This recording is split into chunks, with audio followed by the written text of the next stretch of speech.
ஒரு பாட்டு நிகழ்ச்சியில ஒரு லைட் மேன நீங்க மீட் பண்ணியிருந்திருப்பீங்க. இனிஷியலா நீங்க சினிமாக்குள்ள வந்தப்போ ஆமா. அது ஃபோட்டோ பிளாட். ஆ, நான் அந்த மாரி நெறையா முதலாளிகள் எனக்கு இருக்காங்க. ஆ.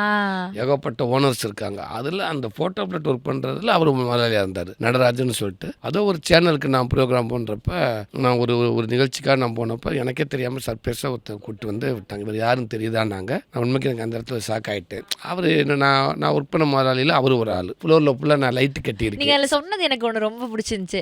சரி நீங்க எனக்கு அன்னைக்கு என்ன கட்ட சொன்ன லைட்ல வெளிச்சம் இன்னைக்கு என் மேல படுது அப்படின்னு சொன்னீங்கல்ல. அது ஒரு மிகப்பெரிய வார்த்தையா யோசிச்சு பாருங்களேன். ஒரு வரியில நீங்க சொல்லிட்டீங்க. அத யோசிச்சு பாருங்களேன். ஆமா. அன்னைக்கு அந்த ஃப்ளோர்ல மேலே ஏறி அந்த கோடாவுல கயிறு போட்டு தொங்கிக்கிட்டு, அவள லைட்டு கட்டியிருப்போம். கோடாவுலயும் சரி, ஓப்பன் பிளேஸ்லயும் சரி, அவள ஹைட்ல ஏறி நெறைய ஆர்டிஸ்ட் கீழ அவ்வளோ பேத்துக்கு லைட்டு போட்டிருப்போம். இன்னைக்கு அந்த லைட்டு பூரா அதே கொடை மேல அவள லைட்டு பூரா என் மேல படுதுன்றப்ப எனக்கு ரொம்ப அந்த இடத்துல சந்தோஷமா இருந்துச்சு. உண்மைக்கு அவருக்கு நான் நன்றி சொல்லிக்கிறேன்.